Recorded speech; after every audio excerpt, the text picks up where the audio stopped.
And here we are. Finally, we get to sit back, relax, and enjoy the tavern talk. Oh, it's gonna be wonderful, Jordan. We got some great topics tonight. We do. We have some controversial ones. We have some. A couple. A couple.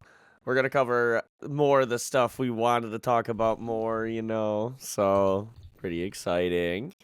So, you want to give us a quick summary of the topics we have tonight, Nick? Yeah.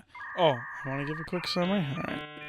Do you? Sorry, we've had a couple through the entire episode, so bear with us. Tavern talk tends to be a little more of the free balling. So, for tonight we have that Mom and Dad have gotten back together again. Aurelia and Tuerylon. The mini puzzles in the storyline and Delves.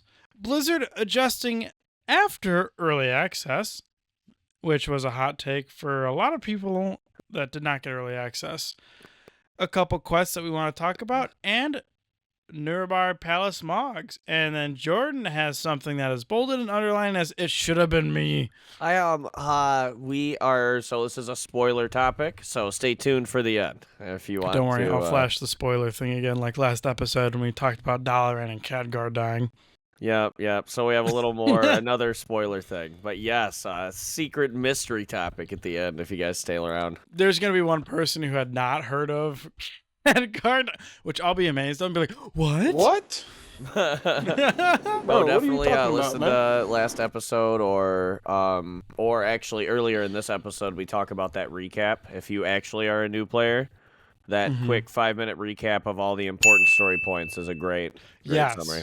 It'll get you caught up pretty quickly with the modern stuff, more or less. It'll get you caught up really, really well. So I guess let's get started, Nick. I'm going to let you kick off this topic. I'll let you start off. Alleria and Tuerylon are on better terms than ever right now.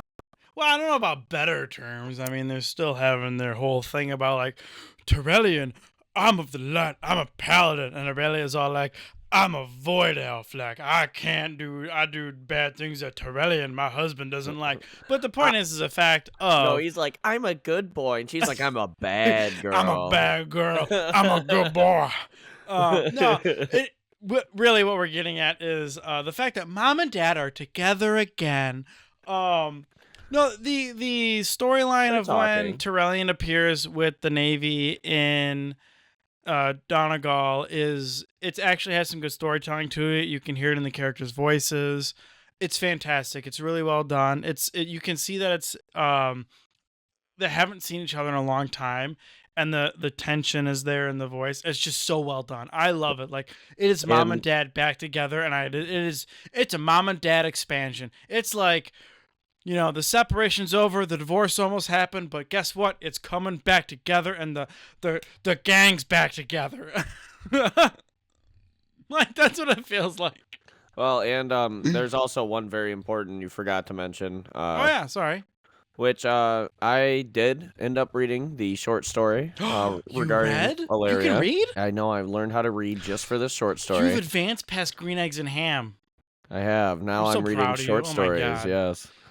And so now I know why she has made her visible transformation, which I won't go into details here. No, please go into detail. Go into detail. No, I don't think.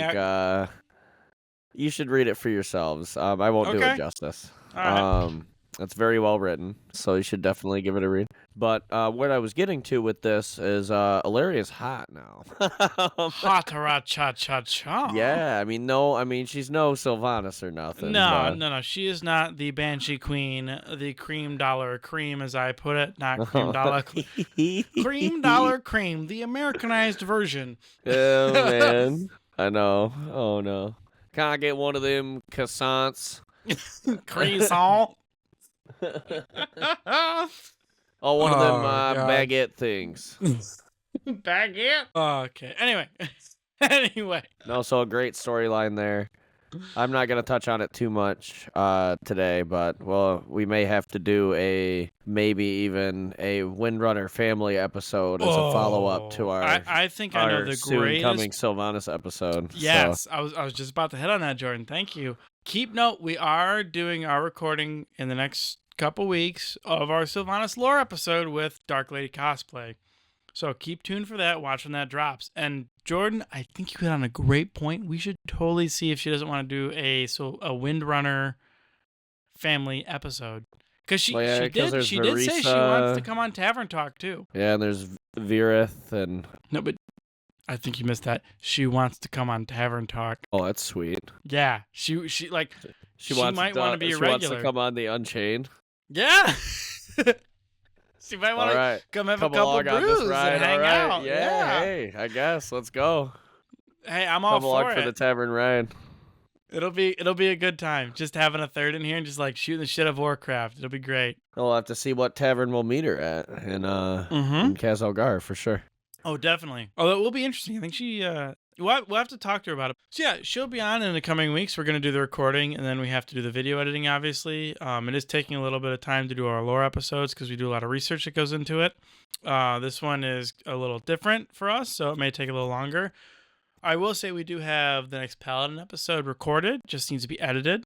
So it's all coming along a little bit, but we put a lot of heart and soul into this game, and we want to make sure that our lore is correct. Yeah, and we'll find the balance between up to date and what wasn't. For example, we will. I've read a lot of the old books, for example, and some of the things have changed. Yeah, and the thing too is, like Jordan just said, we do have things that have changed. We have things that have been retconned. If you've watched the hardcore episodes, you know, because I've made the comment, we have full-time jobs. We do this as a fun hobby. This is something we enjoy talking about, so that's why it takes us a little bit to do more of the in-depth stuff. We set time aside to do our weekly episode every week, and we're trying to do more stuff. That's why we have a few shorts on the YouTube channel, but lore episodes take us a little bit because it's, work, family, research, build, episode, then publish episode. So it's a little on the back burner, but that's why it takes us a little longer to do some more fun things in other channels. Yeah, but definitely full steam ahead for sure. We are chugging hard. Yeah. We're getting new tools every day. We're getting better at it every time. We're learning every day too. It's a learning process. We're, only a couple months into doing this. But I'm going to keep us chugging. We'll keep it chugging. Yeah, we have like I said, we have lots of stuff in the works. Stay tuned for sure. But we wanted to talk about some of the mini puzzles and in the storyline, and then we also want to talk about delves a little bit. So Nick, you start us off. Okay. So I was going through delves, and I know a lot of people have probably already experienced them, but the mini puzzles in delves and like the little storylines that kind of go along with it, I think have been absolutely phenomenal.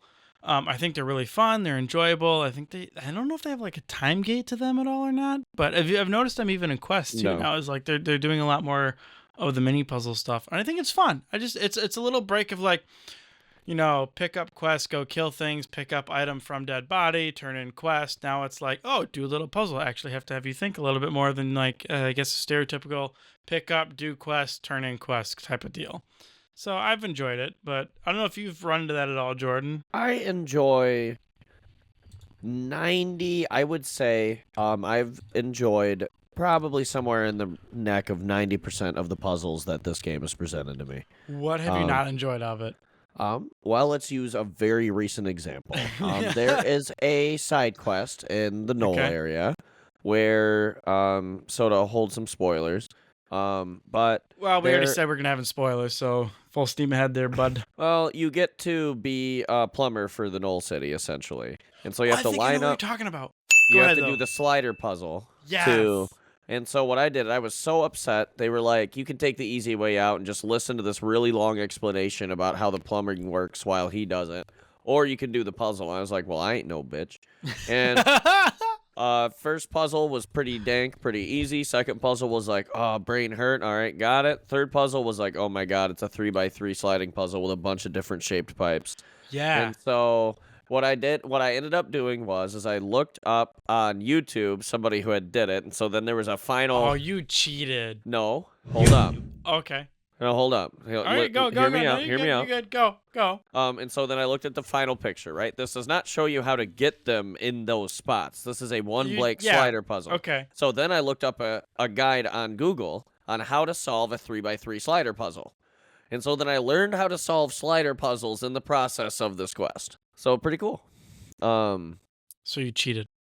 Well, kinda. I cheated with the pipes a little bit. I didn't want to do all the pipe math. I didn't want to Dude, draw every pipe and come up with every combination. I was like, Nah, you gotta look at what you got. somebody you who's got figured the it easiest way to out. go, and then you click it around. But I did the damn puzzle. I didn't cheat, and I think I solved the same puzzles. Oh, whatever, dude. You probably just click shit until it was done. That's what happens when you play Paladin versus a Warrior. No, whatever, dude. I'm about to show you a fucking pipe. Girl. Anyway. Okay. Oh, what else we got tonight? So I guess a little bit more of a somber topic. Yeah. Well, so to sum that up, we do like the mini puzzles. Thank you, Yeah, Blizzard. they're great. Keep getting creative with them. I think even they're if you cool. have to Google the answers. Yeah, even have to Google the answers. So Blizzard, a couple of days after the world launch, hotfixed in some early scaling. access specifically. Yeah, they hotfixed in some scaling to the leveling. They made the early levels do much less damage, for example, take more damage. They scaled them way less hard early on. Yeah. To be fair, if you had something like I did coming I like in, a Lenny Kenny reference. Sorry. yeah. So if you had somebody coming in who was like 520 or, coming into this, then you just absolutely murderized everything. You went into dungeons and one-shot everything, right? Yeah. And the scaling was you off. nerked everything. And so the scaling was off from the start. The thing is, since I got to benefit from that, I got to get a lot more levels a lot easier than people do now. Yep. Because I experienced that during early access. And so there's some arguments on both sides of this. The truth of it is, I think Nick and I, one thing we can agree on is it never should have been scaled that poorly in the first place. Yeah. No, that's the hope, right? I'll say it shouldn't have been ported as scaly, but wow, I fucking said that horribly. It should not have been scaled as poorly. I swore I can drive. Tavern talk. Yeah, welcome to the Tavern talk. No, you're right. You're right in that statement. I think their timing was poor. They had, and I think through this debate or talk, I'm gonna take away one of your points. They had an entire beta to do this and scale it properly. Why was it not done? And well, hold on. What was the gearing in the beta? Well, I don't remember because I didn't touch it that much. I'm actually I didn't do the leveling experience in the beta myself, so this is actually only on other people's accounts that I've heard. Okay. But they were able to get quest gear and things like that, and it was able to... Was it fairly easy for them, though? Like, as easy as you Yes. feel like it was? Okay. So, if that's true, and granted, for the listeners, we haven't done the questing experience when it came to beta, but if you had done the beta and it was as easy as it was in launch, then that's the problem. Comment, No, definitely 100% comment. Yeah, let us know for sure. Absolutely. We want to get to the bottom of, because this is controversial. And this even goes back to when they talked, like, if what was it, episode 10, I think it was, or 11. Yeah. When they had, just blue texted a fix for, oh no, we're going to merge the classic and season of discovery servers and all the problems we have. Yeah, all the problems we have that are going into classic, we'll just blue text it, call it a thing. No, fix it. In 2016, you said this, do this. It's not hard. It probably is hard, but I don't give a shit. You said you're doing this, do this. Don't bullshit me. Don't lie to me. Do something with these 9 million subs, guys. Right. Come on. So, but it goes to the same context of, look, you had this entire time to have test data. You knew what you were dealing with. Why are you not fixing it right now? Why aren't you prepping for the eventuality of launch? I don't think there should have been a change in the leveling experience for those that had quote-unquote early access, which I'll say, even on social media and stuff, was a paywall type of thing, right? I don't know if I agree with that statement or not, but it's still it should not be different from you and I having the early access to those that did not obtain early access, right? Being honest with you, yeah. We look at the actual impact, and this does not add very much time into your leveling experience. No. If you are trying to do it quickly, you're still going to do dungeons, and you're still going to do the main quest line, for example, or You know, there's still, it's not like that it really handicaps you. It just makes it to where if you had gear in Dragonflight, you don't show up in a dungeon and do 2.5 million damage a second and murder everything. Right. Yeah. They wanted to stop that. Yes. And that's really what it's stopping is the fact that some individuals can top the charts without having gotten any gear out of the War Within. I mean, shit, dude, I struggled. And granted, I think the problem was, like, I was thinking I was supposed to be doing the damage of Ret Pally on a Holy Paladin, and then went back to Ret after slightly being geared, and I'm like, why did I think I had an issue? I'm topping the charts now because Paladin Ret pumps like Ret fucking pumps. I mean, Blizzard plays Paladin. Ret pumps. It's the best class. Play Paladin. Play Ret Paladin specifically. No other class matters. Holy Paladin matters. Other than that, that's it. All right, that's staying in, dude. You said it. Yeah, when we have a camera, you know what I'm going to say? I was like, hey, Nick, look at the camera when you say that. Oh, I will fucking deadpan in and be Ret pumps, play Ret, play Holy, play fucking Paladin. So yeah, ultimately it had to happen. I think it was, they probably should have waited for like a weekly update. Should have probably gave everybody else like a week. It's not even a weekly update. It's the fact they had the date. Well, again, this is an IMO in my opinion. This is not having any context to Blizzard, how they operate or anything like that. My understanding is they had the data of what it may or may not be like of people coming in from Dragonflight. Again, we didn't do the questing and leveling experience because we did not want to ruin it for ourselves. That was both of our big context of not doing it. We just wanted to go look at the hero talents and stuff and play it on max level. Post game, do the dungeons, right? Yeah, you and I both had that agreement. I didn't want to ruin it for myself. So when it comes to that, we don't know what it looked like at the start of it. So if it could have been different, it may have been different in beta. But if they had the data there, why was it not fixed prior? It was like they probably didn't give the guys good enough gear that were testing it. It could have been that. It could have been like they didn't have good gear. They didn't just import them from Dragonflight. I have no idea. We both have no idea, right? You can already tell there was big problems with the gear scaling because they had to specifically turn off the Dragonflight tier pieces when you hit level 80. Because just imagine, like, for the beginning of War Within, the best way to get gear if you're a new player is to go back to Dragonflight raids and get your tier set and catalyst turn everything and then start playing the War Within. Right. So they wanted to stop all that. And so that's why when you turn 80, boom, your tier set shuts off. There's no reason once you hit level 80 to go back to Dragonflight. Other than, all the cool things, get the custom mounts, get the glyphs and get the... Well, I mean... do the races. Who's not going to go back and get good fucking cool mounts and shit? Custom or not, like, who's not going to go try to earn those things? Especially when 80's new max level, like, come... Yeah, all the drop rates are lower, though, in dungeons and raids. You know how it is. Right, no... You're not wrong, but still, like, dude, I'm gonna go back and try to get some cool shit. I already do that all the time. I do it like maybe once or twice a month. Like, fuck yeah. No, I'm gonna go. I gotta kill Sarkareth a few thousand more times. I have it in me. Yes. I'm gonna get that fucking legendary. I'll get it one way or another. And I also want the mount from him too. So once I can just mash the mythic. No, it's a cool mount. There's a lot of stuff I want to go back and get because like there's a couple expansions I missed. Like I missed all of Pandaria, but. I also, like, I've looked back at it, and this was something I pulled forward from doing the Panda remix, off topic from everything we're talking about.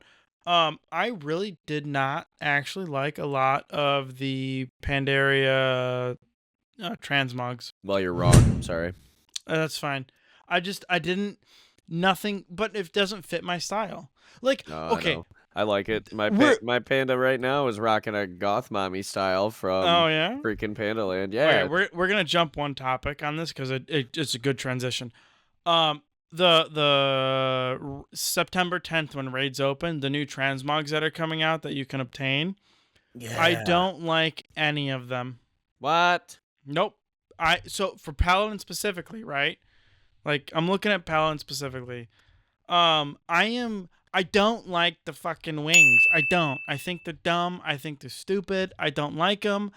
Like, I don't like large shoulder pieces. It extends the shoulder piece. And then they're animated on top of it. I didn't like it when I played beta. And that was the armor set we got. I don't like it now. And just because you change the color doesn't mean I'm going to play it. I will never wear any of this stuff really. It's too bulky. So the look at the entire other armor set classes for me is stuff. too bulky. Oh no, they screwed up a little bit on the paladin. Hold on. I'll change it. I'll probably wear the boots. Looking at it right now, I will probably wear the boots. Other than that, nothing. Cause the mage set I think looks like trash. And the mythic one looks okay, but the hat's just like way weird. Like I definitely would never wear the hat. So the warrior one's pretty weird. It's like some sort of like crazy big horn thing. See, okay, that's not like. I still don't like What does it. the paladin one look like? Oh yeah, the wings do look fucking goofy. Yeah, they look goofy, like I said. Okay. Oh, they do. It's kind of cute though how they like flutter when you walk around and stuff. Yeah, I don't like it. I don't.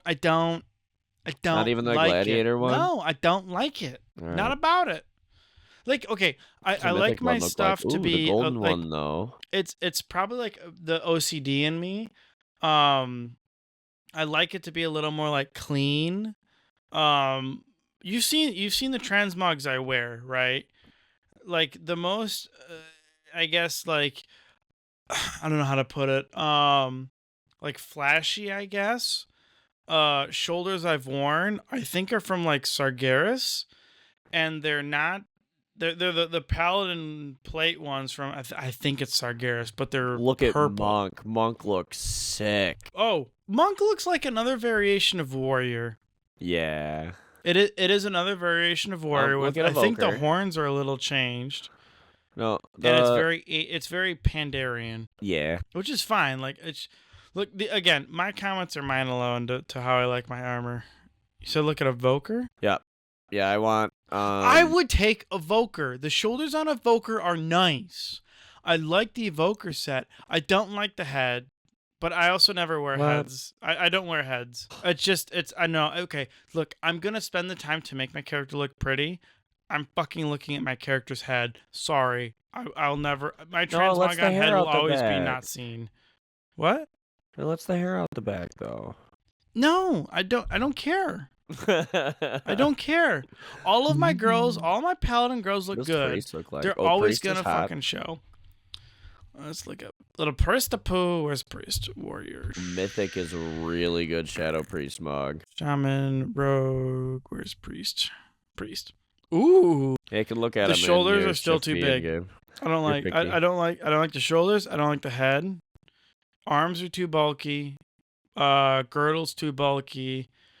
The pants are all right, and the shoes are all right. What does Warlock look like?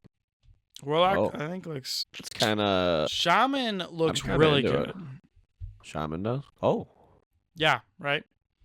Okay. Shaman, I'd wear almost all around on a paladin. Well, you can't. Warlock, shoulders are way too. Shoulders are cool. It is cool to have all the hands. Too big. What does Hunter look like? This is why I'll never play a Tauren, right? Too big. I like Tauren. I love the lore of the Tauren. I like how they are as a people. Too big. Oh, Don't Death Knight. I'm not a fan of Death Knight. Oh, man. So I guess I liked most of them. What does Druid look like? What are the Druids? That's like a quarter of the game. Oh, it's okay. I like the quarter of the game. Ooh, actually, there was a really good thing that someone posted on Twitter that was all about the standard class percentage of people that play. It was like the overall retail. Well, hold on. I won't say retail. From my understanding, is the overall data of everybody that plays retail currently, the percentage of by class. I gotta dig it up though. Well, let's keep it moving. Let's keep this. Do you want to know what the highest one was? Because I remember that. What's that? It was Paladin, as it should be. I'm sure. Yeah, as it should be. All right, let's keep it rolling though. Yeah, of course you're gonna make me not comment on that. Yeah, let's move on. You can comment on it, please. I think Warrior was at the bottom. Well, then obviously it's fucking wrong. I've seen way more Warriors than I've seen Evokers. Let me put it that way. Well, I don't know. At the last number I looked at, Evoker was the least played, even less than Monk. Oh, I have no idea. I was just making a joke, but like I honestly I know Paladin was the top because I shared it because I was like Paladin as it should be. Yeah, of course. Welcome to the Valley of the Paladins podcast. Yeah, we should all play Paladin. You should join the rest of the guild. No, I've converted them to the light. Jordan, for our last topic, I know we have something fun to talk about, and I want to roll you into this one. We both had talked about last episode how Khadgar died. But do you actually think that Khadgar is dead? Because it's a big theory going on right now that he may not have died. I'm thinking she has use for the man. Yeah. I think she sucked Dalaran dry.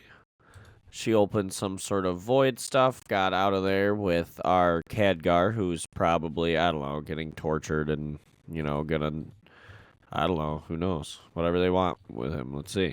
And then, or maybe he'll fall just like Medivh, except to the void. Who knows, right? But I think he might be a prisoner. Okay. And so I wanted to talk about how lucky he is to get to spend so much time near the With feet. The feet. Near the feet. We both have the same joke. I will say though, it should have been me. So with all this theory and stuff that if you have or have not been keeping up with it, there's a great episode by Belloir Wardcraft about Khadgar not being dead. We'll put it up on the series and you can go, or put the link up and you can go check it out. But it does go into what the hell is the weapon Xalatath has? I keep forgetting what the hell the name is. I don't remember. But the fact that it acts more as the same way that it doesn't kill, but it absorbs arcane, even though that those in the void are more struck by arcane or like hurt by arcane. So there's a whole bunch of stuff going on with this and complexity. Yeah. So there's some very cool theories going around. I think that Khadgar and Dalaran are gone, and it's... Oh, Dalaran's gone. I hope you guys know. I will say, I hope Dalaran's gone. Yeah, me too. Because it stops them from writing. It's not because I don't like Dalaran. I've had great memories in Dala. I love the Lich King days of Dala, and I thought it was great when it happened in Legion, because it was like, oh my god, Dala's back. Like, woo! Like, those days are back. I had some nostalgia effect. But I remember I was like, ugh, again? Right, yeah, you're more of the again type. And I mean, when we moved it for this one, I was like, fucking serious? Can we not write anything better? But that's also why I'm happy it's gone, because... If Dala's gone, they've lost that ability to write it. Now, if they were to write another floating city of mages and bullshit, it's like, okay, now you've lost your edge completely, and I am done with WoW because you can't write new stuff. That's what you're telling me. All right, like now we're going to have another floating city again. Right. But when it comes to Khadgar, I'm like, I don't know, like, I will say, like, I made jokes last episode about, like, yeah, he's dead, but also, like, I don't know, he could or couldn't, like, I don't know, I'm still iffy on it, I guess. Like, I'm more on the happy side, because, like, I feel like he was more of a writing trope. If that makes sense, like, he was just, like, the Band-Aid effect, and that's what it felt like every time I talked to him. He's the wrong guy, wrong place, wrong time guy. He's like, oh, I sense this great thing, and it's like, so, me as a younger player was like, oh, great, Khadgar shows up, now he's gonna tell us some other crap he found. Yeah, exactly. Yep. Well, and I think it was also the fact that, and you and I have talked about this a lot across a ton of episodes of people who are supposed to be a middle of the road, non-faction style type of person being alliance based. Like they're fucking an alliance lapdog. Like, let's be honest. The Kirin Tor alliance lapdogs. If they weren't, then fucking Jaina if they weren't, right. Jaina Proudmoore should have been put to the stake the same level that Sylvanas was. And I don't mean like hunger or anything like that. I don't mean that. I mean, like, it wasn't just like, oh, I'm gonna leave the Kirin Tor if I don't get elected or whatever the hell it was. Or I think it was like the Blood Elves getting elected back in. And they got elected back in and she left. Like, that was her big thing and went home to mommy and daddy. Well, her dad's dead, if I'm right, at that point. But, like, the woman went around and murdered fucking people in Dalaran, and we're just gonna let it slide. Yet, you know, she can be like, oh my god, Jaina's horrible when it comes to Shadowlands. Like, are you serious? Are you serious in that writing? Are you kidding me? Oh, and Jaina still walks around like it's fucking nothing. I mean, she's in fucking Dornegal, you know, twiddling around doing whatever. When is she gonna kill all those people because somebody moved something she didn't want to move or whatever? Like, give me a break. Give me a break on this stuff. Well, yeah, in Shadowlands, when her and Tyrande, I can't even remember the chick's name. Don't even get me started on Tyrande. Like, Jesus Christ, Moon Mommy needs to has her own problems. No. She can commune. She is a useful vessel of She of the Dreaming. That's the only thing that she does good. She's a good vessel for Well, okay, I get for it. you, Like, Sarah. I don't know much about the Moon Mommy. I know a decent amount about Jaina, and it's like it's just I feel it like a joke when it comes to the writing, when it comes to Jaina, and having a like. I'm sorry, but if you're gonna hold a level of justification for things that happen with characters in this world, why is Jaina left untouched? And I believe it's because she's Alliance. Like, that's it. A lot of it is because of that with a lot of characters. Merch. Because she sells so much money. Like, come on, man. Like, just, I don't. If you produce a good game and good lore, those that play it are gonna buy it. You don't have to put someone up on top shelf and be like, oh my god, we can't defame her because she sells. Fuck that. But that's what I'm saying. They gotta keep making new characters and stuff. I already love new characters like Abyssian and Farron. Yeah, oh my god, Farron. Farron's sick. Oh my, Anduin she is way amazing. out of his league. Anduin is way out of his league. Look, I don't care if she sticks around as a friend to Anduin or if she ends up marrying Anduin or like what, like, because people have talked about both ways. It doesn't bug me with whatever happens. But as long as she stays around more than just this expansion, she is an amazing character. I think she's great. Now, the cheesy lines aside with Anduin, the mass Gouda cheddar sharp cheese aside, still a good character. But there's some sharp cheddar Gouda stuff in there. Yeah, definitely. So I'm not like super, I'm not like a foot guy, right, or anything. Well, I don't understand people who are into feet, Jordan. Could you explain the feet pedophilia that go on with people, please? This is a great time. We're in Tavern Talk. I really don't know. How do people get attracted to feet, Jordan? I don't know. Do you enjoy a foot job at Texas Roadhouse with Texas Roadhouse salted butter or whatever on their feet? I'm gonna give you a fucking Texas under the Roadhouse. table. You want to go to Texas Roadhouse sometime? On you.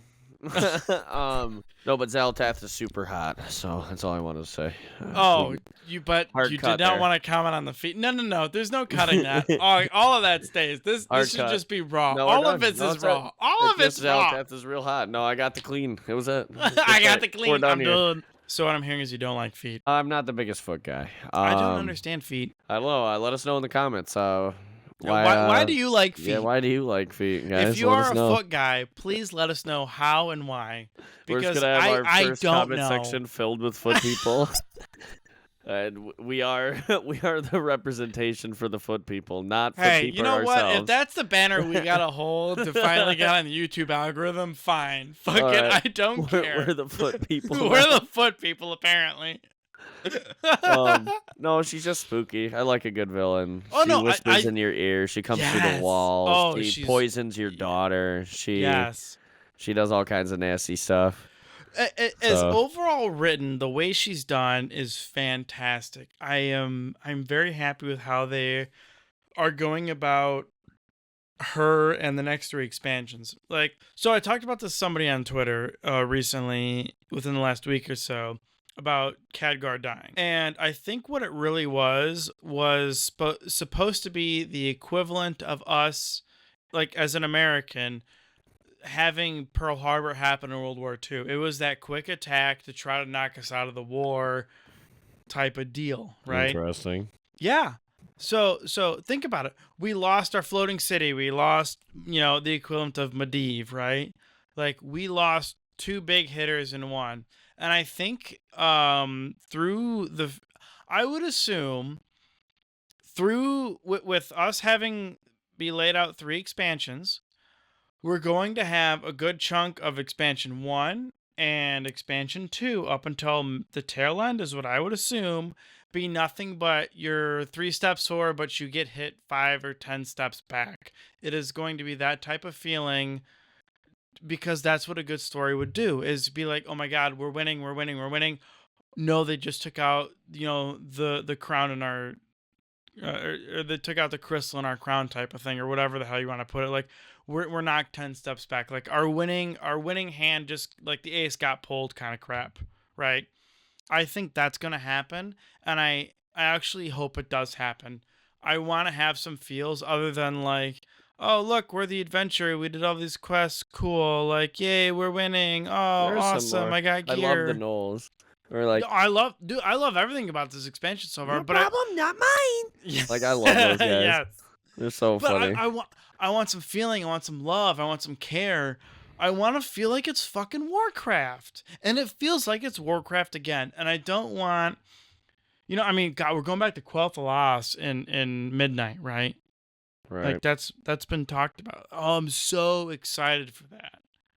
But I want it to be good. I don't want to have this, oh, look, here's the carrot stick crap. And then it's just bullshit. I'm excited to see what they do with, like, their new zones. Like, they're going to have... Yeah. You know, our bridge zone, I imagine. Like, I can't remember what it was called in Dragonflight, but that island to the north was like the bridge in between the first raid and the second raid. I don't remember. And then they did Zarlek Cavern for Aberys, right? Yes. And then after that, they did Emerald Dream for Amir Dracel. Narubar Palace, which is in... Well, it's full zone. Azkahat, right? Yep. And as it is normally, just like Vault of the Incarnates was in Thaldraszus. Right. I don't know if I want to make, you know, quote unquote new zones and shit, but like they're gonna. Nah, I don't think they need to. They're gonna inject the raid into the existing zones like they did in But we have phasing. Pandaria. We have phasing. Wow, yeah, that's what ruined Pandaria. That's why it felt so empty. Oh, I didn't play Pandaland. Yeah, because everybody was in a different Eternal Blossoms phase. Oh, okay. Yep, because it was after you unlock Siege of Orgrimmar, it turned into the big, you know, black stripe down the middle with the Shaw of Anger ran through it. Right. Okay. Or Shaw of Pride or whatever. I guess maybe then have they learned from past mistakes that phasing can happen, but not to the level that it caused Panda to be absent? And they even struggled with stuff like Dawn of the Infinites, for example. Like, you try to summon somebody to that dungeon, right? Like, still to this day. Well, hold on though, because if you go to Undercity, you can talk to an NPC to phase in and out of a specific time, which was prior and post Battle for Azeroth. Yeah, you have to do in order for one of them. And I think it is a Bronze Dragon aspect. Like it's a nameless person, I think. Honestly, like it's just an NPC there to do this thing, but I think they tied it to the Bronze Dragons. I don't know if they made a fix for it or not, but to my understanding of that zone was, depending on how deep you were in the Thaldraszus side quest line, that was the temporal conflux, then that would depend on what phase of it you were in, which is why my one character would be in a different phase than my other character, and then my main character had done it all, so nobody was phased with it. Or okay, I gotcha. So, like, I don't know. From what I know is that it's just ability to go in, ability to not go in. Like, that's really what it is. So, I mean, they could do something like that too, right? Is just talk to an NPC, change your phase type of deal. If you've done X quest or whatever, right? Well, and the Warbands fixes all that, so. Exactly. You do it once on a Warband, you're done. So I think that's, we got through it. That's all the topics we wanted to cover. Yeah. So, Nick, would you send us out? I will definitely send us out, Jordan. Thank you for tuning in to another exciting episode of the Valley of Spirits. We're your hosts, Jordan and Nick, your go-to Horde players. Join us in Dornegal on the Mal'Ganis server, or look up our guild, the Electric Boogaloo, for some epic adventures. Stay connected with us on social media. Follow us on Facebook, Twitter, or X, as it's known these days, by searching the Valley of Spirits podcast. Don't miss out and follow us on Spotify or anywhere you find podcasts. Check out our YouTube for additional content not found on our podcast platforms. Until next time, may your quest be glorious and your loot be plentiful. And as always, for the Horde!